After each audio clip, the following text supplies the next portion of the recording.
yung kayang desires mo o yung libido mo pareho pa rin?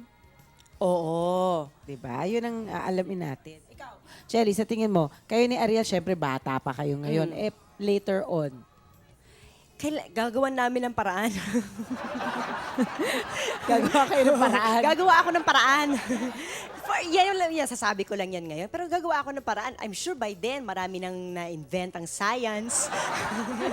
Para makatulong? Para makatulong. Ngayon nga lang, ang dami na, di ba? Oo, ngayon, there's Viagra. So, makamalay mo, in the future, marami pang mangyari mga bagay-bagay. Uy, akala mo ba, sabi nila, ngayon nga daw ang in the works, Viagra is for the male, di ba? Meron Ngayon din daw for in the women. works na nga daw yung Viagra for women Actually, may naman. mga gumagamit na Viagra na females. Pero And it magkaiba works daw for eh. some people. It works for some It people. works for some people. Pero, syempre, since it's not really made for women, maraming mga nagre-react at gagawa So, nga hindi sila na umi-epekto ang for balot females. ngayon.